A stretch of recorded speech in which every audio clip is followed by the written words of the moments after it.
Hello, everyone, and welcome to the Grace, Peace, and Balance radio show by Gabi Abdelgadir. Today, I've got a lovely, lovely gentleman who is the king of gratitude, and I'm going to read his bio for you, and I'm also going to post his bio and his social media links in case you would be interested to purchase his deck cards. He's got amazing deck cards that are bestsellers, and if you want to book him for your company, I will be posting his social media and his website links for you.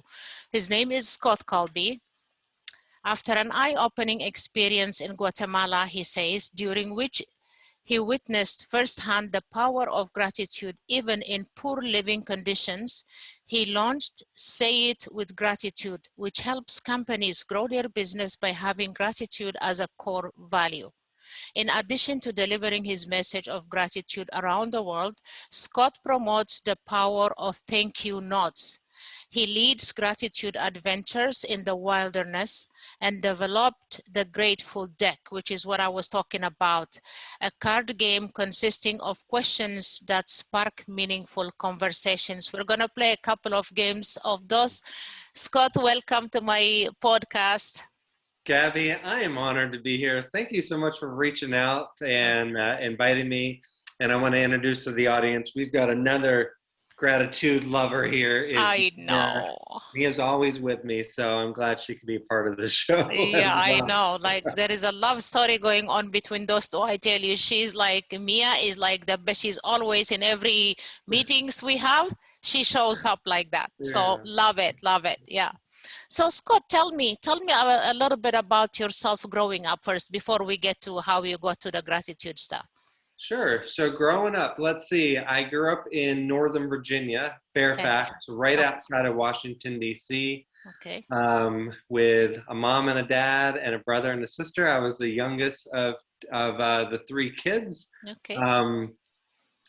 Had kind of a strict upbringing. I was really into sports, did really well in school, went to the University of Virginia, got my degrees there, and ended up starting off my career in research, which I did about 10 years of research in the field of movement science and kinesiology. Eventually started my own fitness business, and then you alluded to my trip to Guatemala, which really sparked this gratitude movement, and that's where I'm really focusing my attention now. So I had a great family upbringing. Parents are still been married over 50 years. Nice. Living on a lake house, they are, and they'll actually be coming to visit me for the first time since I moved to Knoxville, Tennessee, in a couple weeks. I'm really excited about. Oh, that is so cool. I'm sure we will see a lot of photos. Yeah, definitely. Yeah, definitely. yeah. Great. That is amazing. So what took you to Guatemala? Can you just tell me, like, what was the reason behind you going to Guatemala to begin with? You know, Gabby, I get these times in my life where I feel like I want to do more and make more of an impact. I'm sure maybe you've felt that way. Many of the audience members feel that way. Yeah. And I just felt, this was in 2014. I wasn't specifically looking to go to Guatemala per se. What I was looking for was a volunteer opportunity to work with kids. And I didn't know in what capacity I was going to do that. I just really like, hey, I want to travel to either Latin America, either Central or South America, and see if there's an opportunity to do something that helps kids. But while getting kind of my hands involved too, I wanted to actually do something. Yeah. So I did some research for a couple months to see what was out there. I mean, there's a lot of opportunities for orphanages and teaching and things like that. And then I stumbled upon a nonprofit called Hug It Forward, and they build bottle schools. So they build schools out of plastic bottles in Guatemala. Oh my goodness. And I saw these pictures, and it sounded so cool. They collect like 10,000 plastic bottles per classroom that they're building. They stuff each plastic bottle with trash until it becomes solid like a brick, and they call these eco bricks, and that becomes the framework. They put up chicken wire, they put these eco bricks along the chicken wire, that becomes the framework of the walls of a new classroom. I just learned about the process, and I thought, this sounds really cool. It looks like I can get my hands dirty and help build this classroom while interacting with the community, in Guatemala, and that's exactly the type of volunteer opportunity I was looking for. So I've been there twice now. Can't wait to even go back and go on another one of these volunteer trips. Oh my God. So you actually helped build the Yeah. classrooms? You did? Yeah, so each volunteer assignment is a week. So the week we were there, it's a very small portion of the entire build. You know, it Oh, yeah, takes a yeah. few months to build the whole thing. And so we were there and just really told like, hey, we were told what to do. Like, and it depends on, we went to like 3 different school sites. Mm-hmm. We actually worked on 3 different classrooms, and like Yeah. one classroom, we were like mixing cement. They already had the framework of the wall. They needed us to mix cement, put it over the chicken wire with the bottles. Yeah. Another classroom we went to, they were all done except painting. So we got to paint the whole classroom. And so, yeah, had lots of wonderful opportunities. The other cool thing is they actually let us, and this may be a little bit about where the gratitude comes in. Yeah. They let us, by they, I mean the volunteer organization, they gave us a really good community experience too. So we got time to play soccer with some of these kids. Kids, yeah. We got to visit some of their homes, and I learned how little that they had. They have very little drinking clean water, very little food, none of this technology that we have like internet and Yeah. smartphones. But what I noticed is they were just so grateful for what they did have. Just the little bit that they did have, they were like thrilled. They were happy. They lived, I think the other word besides gratitude I always remember from my time there's community.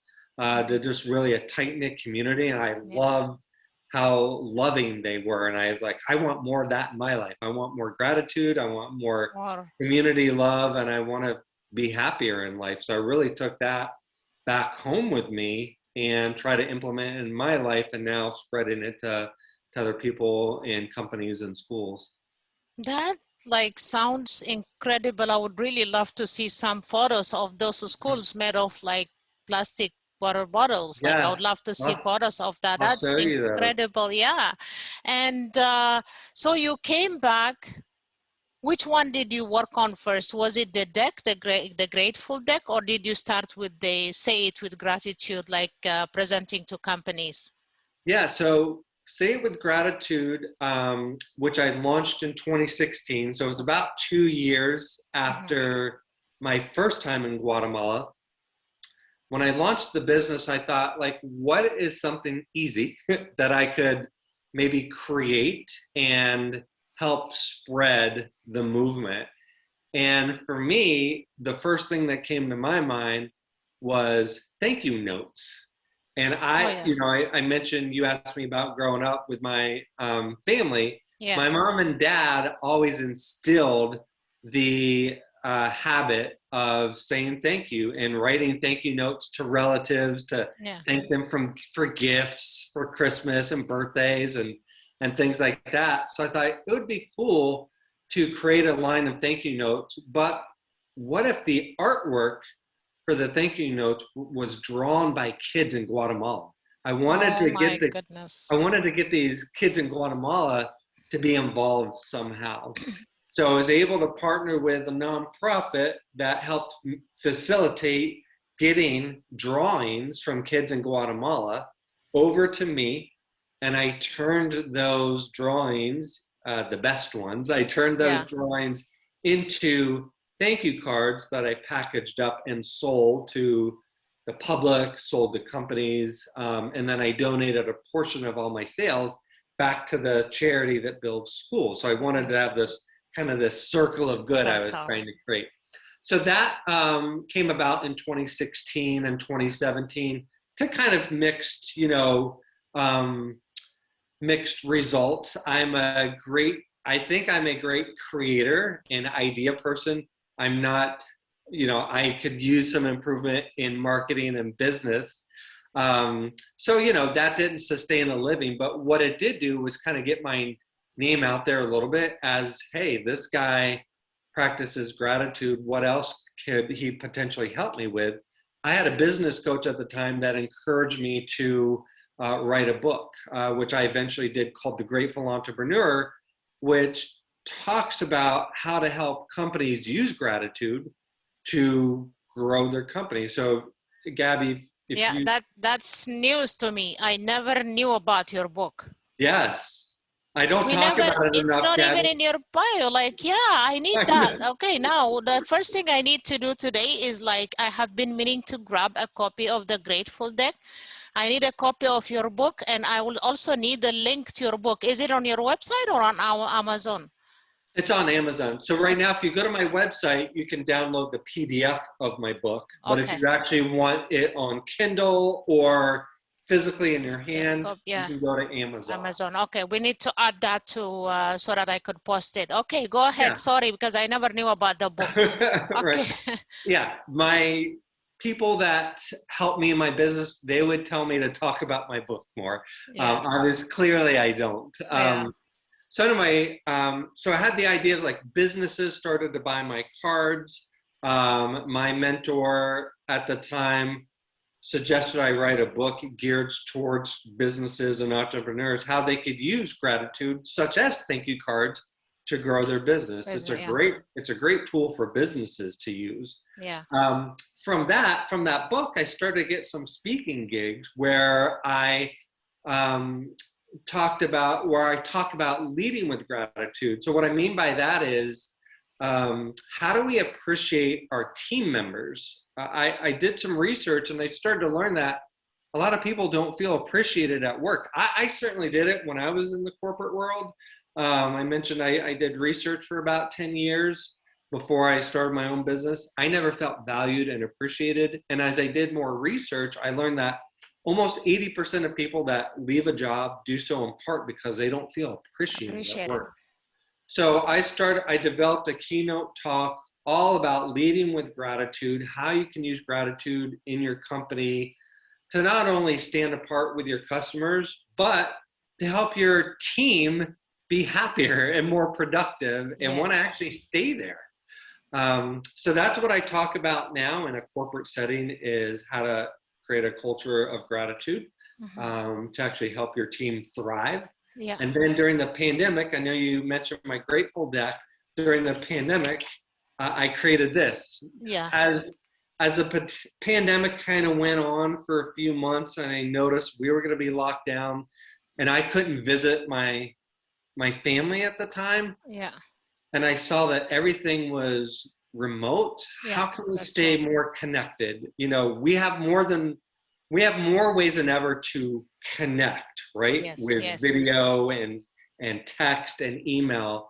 But just because we have so many ways to connect, that doesn't mean we have meaningful connections. So I wanted to create something during the pandemic that allowed us to have more meaningful conversations, even if they were remote, like you and I are doing right now. Yeah. So I created this Grateful Deck, which is 120 cards that have questions or prompts on them that spark meaningful conversations. So it's not just questions like, hey, how's the weather? And it's not negative questions like, hey, what was the worst boss you've ever had?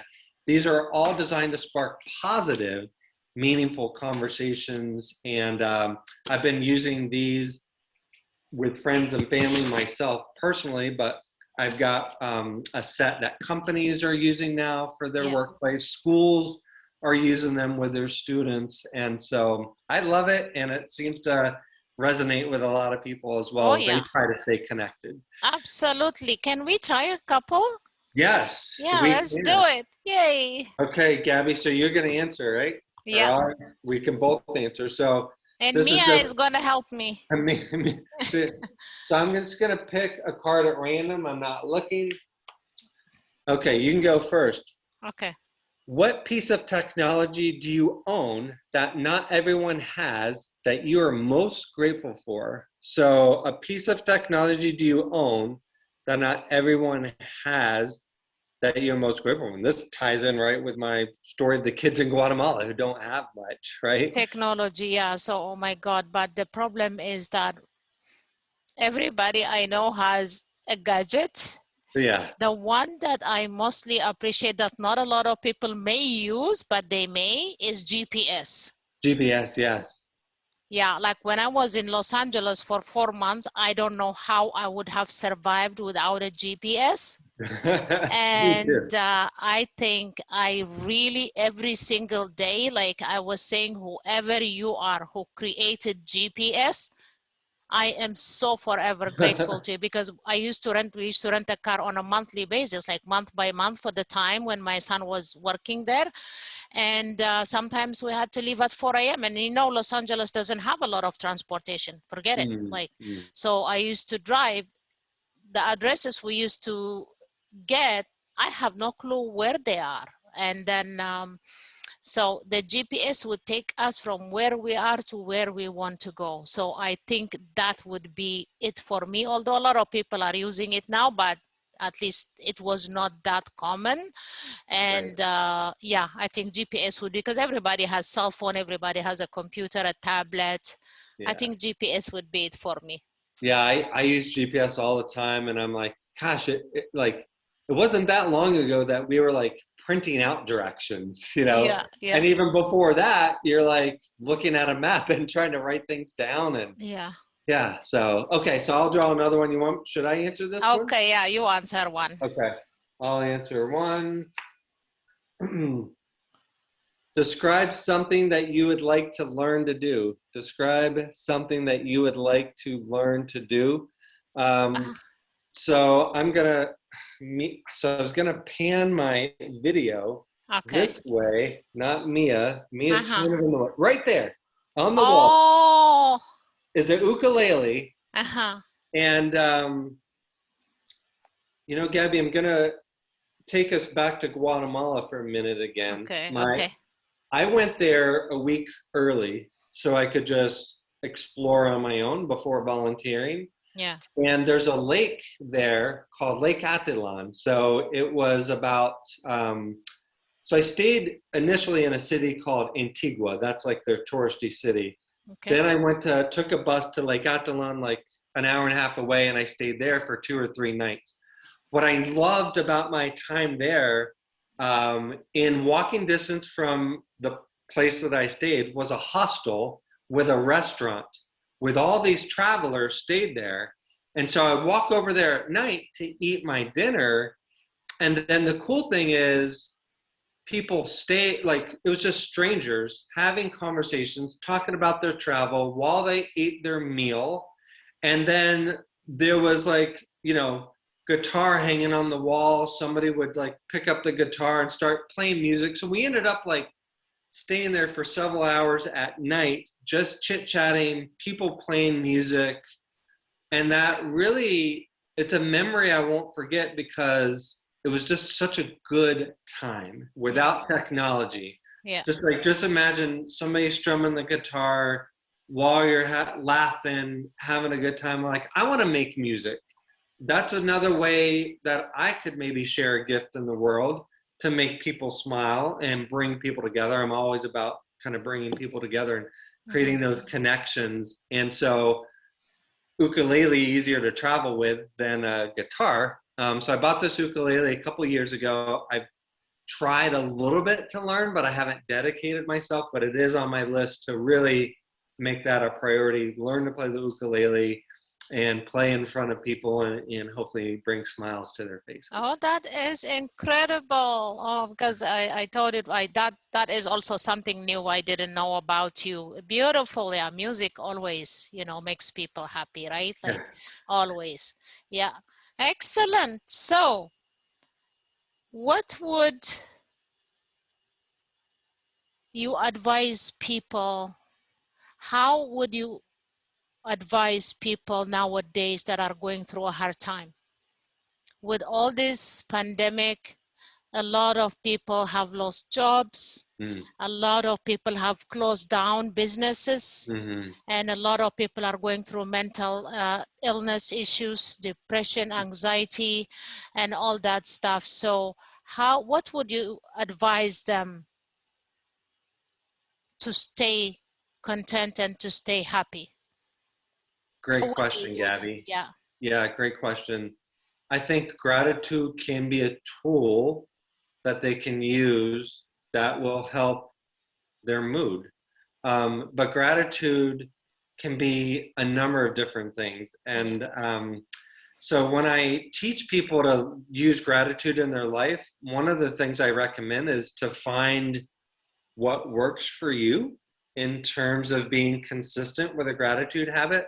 Some people start with like something like this, like a gratitude journal, right? And they'll just journal each day what they're grateful for. I personally have never been consistent, even though I'm like this gratitude guy. I've never been really consistent with a gratitude journal because it's just not my favorite thing to do in terms of gratitude. So that would be one suggestion. Find a form of gratitude that really speaks to you, whether it is a journal, whether it is something like writing handwritten thank you notes, whether it is creating a gratitude jar, which is basically taking an empty jar and writing down each day maybe what things you're grateful for. Then when you're having a rough day, go into that jar and starting to read some of those things. And it could be volunteering, could be giving back.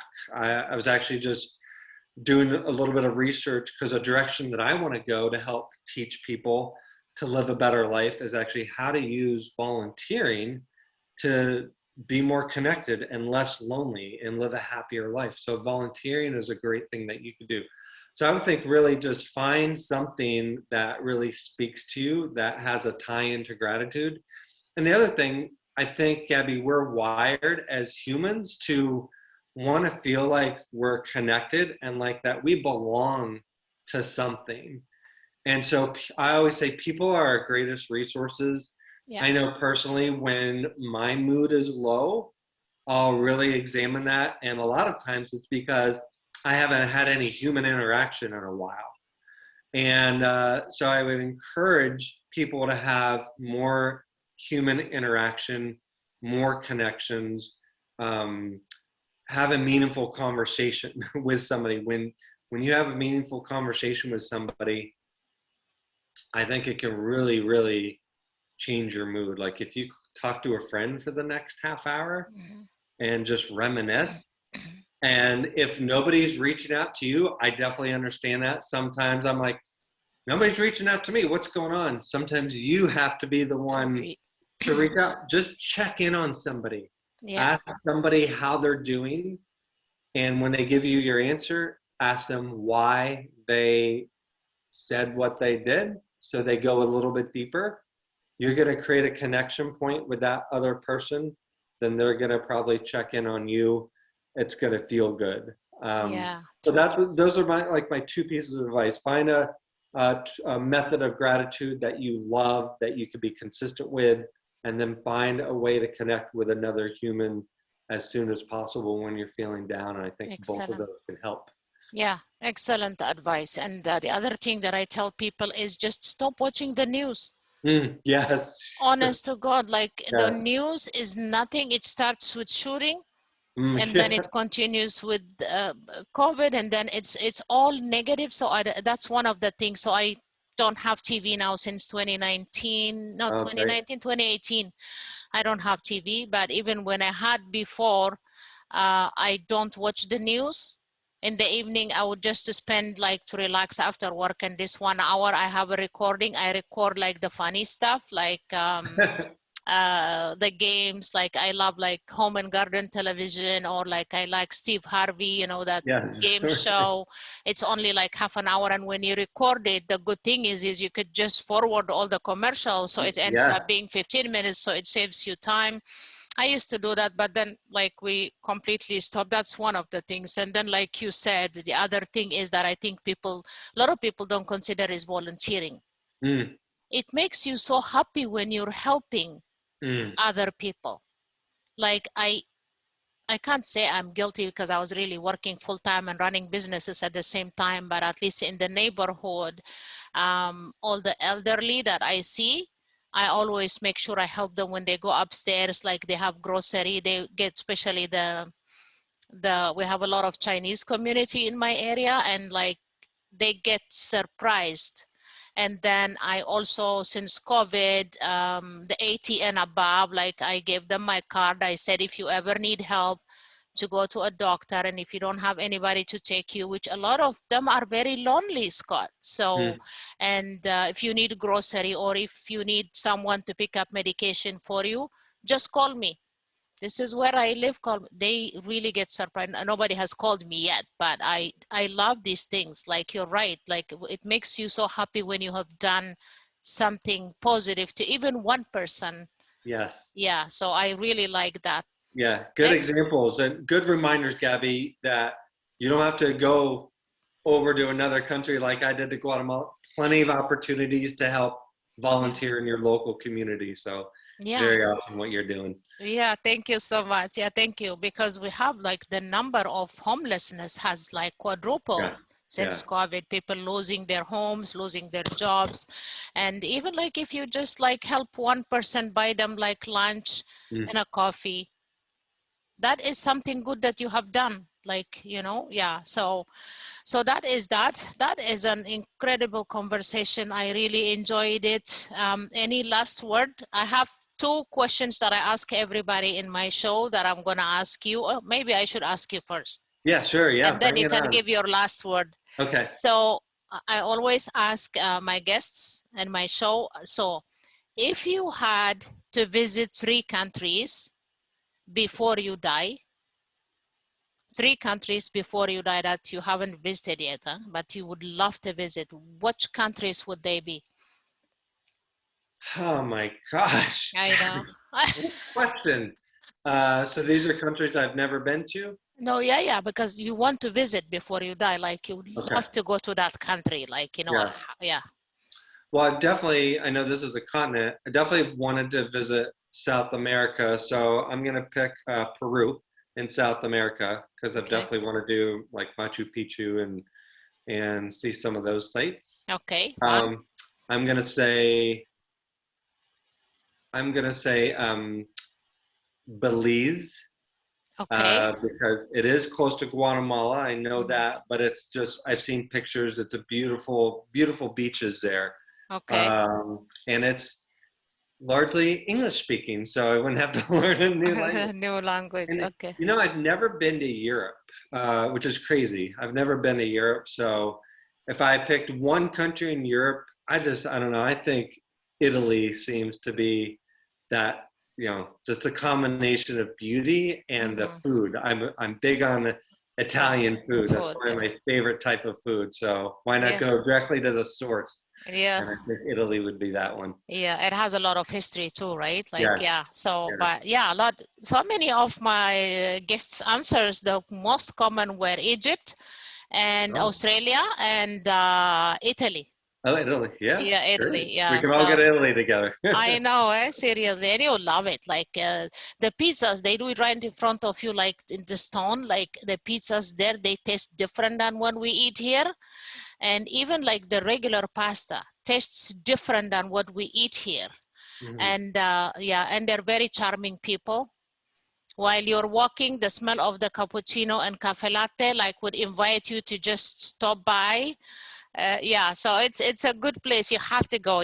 I think it should be your first one because you've been like in the Latin area so far. I think it's a good place to go. Okay. And then once I hit Italy, I'll probably hit other countries. Oh yeah, because you can just take the train or the bus to go to the next neighboring country. Like, but especially if you have time, you can go to Switzerland. You can go to all these neighboring countries. Like, it's very easy. Yeah, beautiful, beautiful. That is question number 1. Question number 2 would be, if there is one dream you would love to fulfill before you die, what would it be? Something that you're not doing now or you don't have time to do now, but you would love to fulfill one day before you die. What would it be? A dream. Gosh, Gabby. So that is a great question. Do you want me to simplify it for you? No, I have an answer. Okay, good. Okay.